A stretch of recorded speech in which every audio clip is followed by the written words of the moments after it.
በጸሎት አይቀየርም። ጤፍ ዘርታችሁ ጸልያችሁ ብርቱካን አታረጉትም። ማጨድ የምትፈልጉትን ዝሩ። እናቴን አንድ ነገር አስተማረችኝ። በህይወት ምስር ስታበጥር ወድቆዋል እና ከሆነ ጊዜ በኋላ አፈራ በቀለ ምናምን እና የሆነ ቅጠል የሚመሳሰሉ ነገሮች ውስጥ ትንንሽ ምስር ምናምን ይዙ ምናምን በቃ አደገ። ግቢ እያጸዳች ነቅላው አመጣችሁ ና ኔኬብሮ ኔያክሰን ጠራችን። ሁላችንም ሶፋ ላይ ቁጭ በሉ አለች። ይዛው መታ ስንት ስንዴ ናት አለች። መቁጠር አንችልማ ምናምን ብለን አላት። አንድ ዘር ናት ወድቃ ይሄን ሁሉ ይዛ ይመጣችሁ። ለምትዘሩት ነገር ተጠንቀቋለች። እና አንድ አስተማሪ እንዲህ ሲል ሰማሁ፣ ዘር በጸሎት አይቀየርም። ጤፍ ዘርታችሁ ጸልያችሁ ብርቱካን አታረጉትም። ማጨድ የምትፈልጉትን ዝሩ ሲል ነበረ። እና ከጊዜ ቀጥሎ ላይፋችን ውስጥ ለምንዘራው ዘር በጣም መጠንቀቅ አለብን። ዘርን በንስሐ አትቀይሩ። አንድ ገበሬ ጤፍ ዘርቶ ይቅር በለኝ ኃጢአት ነው ጤፍ መዝራቴ፣ አሁን የምፈልገው በቆሎ ነው፣ ነገ ሲሄድ በቆሎ ነው እንጂ በጣሪፍ ምድርም አትተባበሩ። ከዛ በላይ ደግሞ የበቀሉ ነገር ሲበቅል አረምም አለ አብሮት ይታጨዳል።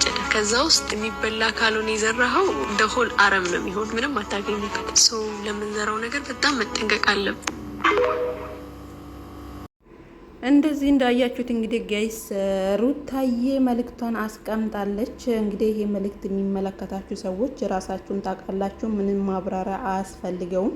በትናንትናው እንግዲህ ሩታን ከፍ ዝቅ አድርገዋት ከዛ በፊት የሚያወሩትን ሚስጥር ተብሎ ብዙ ነገር ከካሜራ ጀርባ የሚያወሩትን ሁላ አምጥተው ካሜራ ላይ ሳይታሰብ ባልታሰበ መንገድ ባልታሰበ ቀን ከሩታም አፍ እንዲወጣ ተደርጓል ማለት ነው። ምክንያቱም ሩታ ልጁን ያዝልኝ ያለችው አብርሽ ልጁን ለአብርሽ ሰታ ከደስታ ጋር ከሀገር ልትወጣ እንደሆነና ሜሪ እና ዳኒ ደግሞ እንዴት ከኛ ጀርባ ከደስታ ላይ የቤት ቁልፍ ትቀበያለሽ?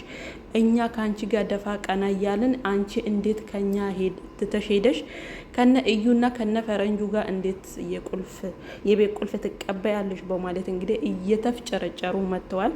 እውነት ለመናገር አብርሽን እየተከተልሽ ነው፣ አብርሽን ተይና ይሄንን የሚያለቅስልሽን ልጅ ተቀበዩ፣ ከሱ ጋር ሁኚ፣ ያለበለዚያ የራስሽ ጉዳይ እያለ እንግዲህ ዳኒ ከፍ ዝቅ ሲያደርጋት ከዚህ በፊትም በጣም ብዙ ጊዜ ተናግረናል። እውነት ለመናገር ዳኒ የማይሆንሽ ሰው ነው፣ ሩታ ተዩ፣ ዳኒን አታቂውም ብለው እንግዲህ በጣም ብዙ ኦዲየንስ ሩታን ሲመክራት ነበረ። ያው ሩታን በሰዓቱ ብቻዋን ስለነበረች ሲናገሩ ሰው ሲቀርቡ እውነተኛ ሰው ስለሚመስሉ እስስት ስለሆኑ ሜሪና ዳኒ ሩታም እሺ ብላ በሰዓቱ ተቀብላቸዋለች።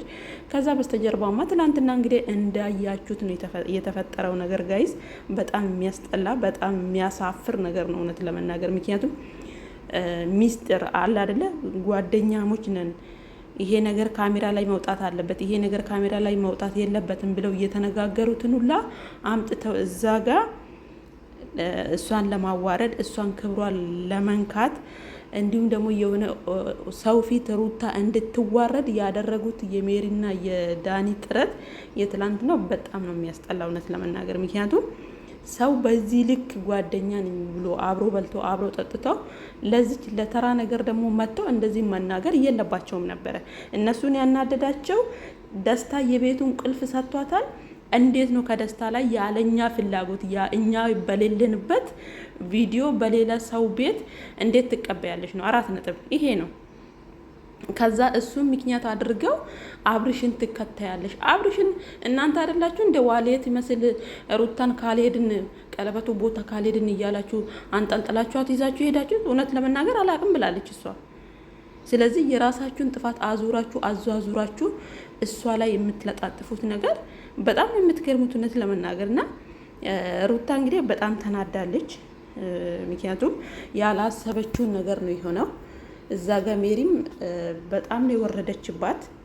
እኛን ሰው ፊት የግንባር ስጋ አድርገሽን አንቺ ዞር ብለሽ አብርሽን የምትከታዩ ሌሊት የምትጁ እያለች እንግዲህ በጣም ብዙ ነገር አውርታለች።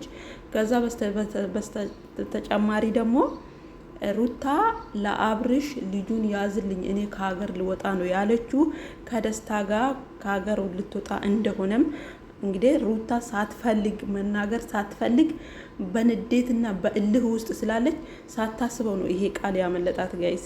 የምሬን ነው የምላችሁ። ካንተ ጋር አልነበር እንደ የተነጋገርኩት ልጁን ለአብርሽ እንድሰጥ ካንተ ጋር አልነበር እንደ የተስማማሁት ደስታ እንዴት እንደዚህ ይሆናል ብላ ስትናገር አስቡት እንግዲህ። ይሄ ካሜራ ላይ ራሱ መውጣት አልነበረበትም።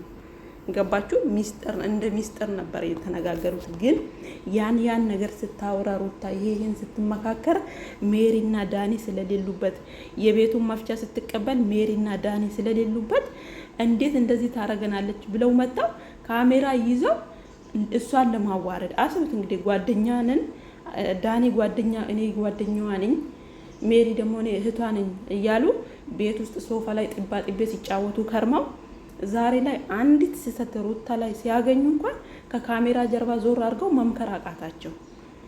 ይሄ ነው እንግዲህ የዳኒና የሜሪ ስራ ማለት ነው ጋይስ። በጣም ነው የሚያሳፍረው፣ በጣም ነው የሚያስጠላው እውነት ለመናገር እና እናንተ እንዲህ ስላደረጋችኋት እናንተ የሆነ የማይሆን ነገር ውስጥ እልህ ውስጥ እንድትገባ ገፋፍታችሁ የረሳችሁን የተወቸውን በቃኝ ይሄ ህይወት ብላ የወሰነችውን ውሳኔዋን ወደ ኋላ እንድትመልስ ያደረጋችሁት ሳያንስ ደግሞ ዛሬ ደግሞ መታችሁ አብርሽን እየተከተልሽ ያለሽው አንቺ ነሽ። እሱ የእሱን ህይወት ጀምሯል። ቆየ እኮ እሱ ቆየ፣ እሷም ታውቃለች። እናንተ አይደላችሁ እንዴ ከቤት እየጎተታችሁ ካልተከተልሽን እያላችሁ እሷን ስታስከትሉ የነበራችሁ እንዴ? እዚህ ጋር ደግሞ አሁን ደግሞ መጣ ሩታ እንዲህ ነች፣ ሩታ እኛም ማናቃት ሩታ ነች። ደስታ ለጥቅም ነው እየቀረበችው። ሩታ ጥቅም ብትፈልግ እኮ አብርሽ ነፍ ጥቅም እኮ ሰጥቷታል።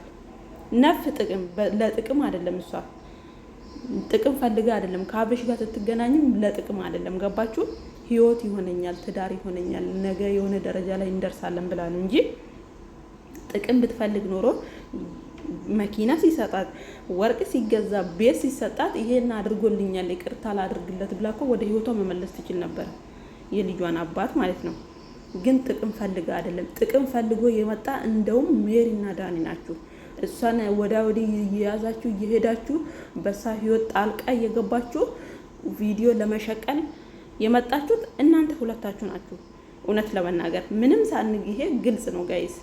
የምሬን ነው የምላችሁ። ሩታ ጥቅም ብትፈልግና በጥቅም የምትኖር ሴት ወይ ደግሞ ቁሳቁስ የሚገዛት ሰው ብትሆን አብርሽ አድርጎ አሳይቶናል እኮ አይተናል። ሁላችንም እናውቃለን አይደል እንዴ?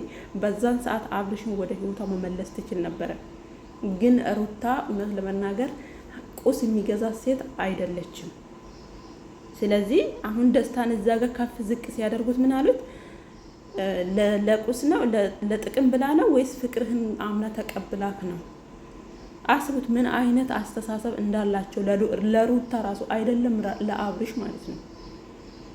እና አሁን ደግሞ ከሩቲ ጋር ተጣልተናል፣ ከሩታን እንደዚህ አድርገናታል፣ እንግዲህ ሄደን ደግሞ ከአብርሽ ጋር ዘመዳሞች እንሆናለን ብላችሁ አስባችሁ ከሆነ እንግዲህ ጋይስ አበጋዝ ተጠንቀቅ። የብሬን ነው የምላችሁ።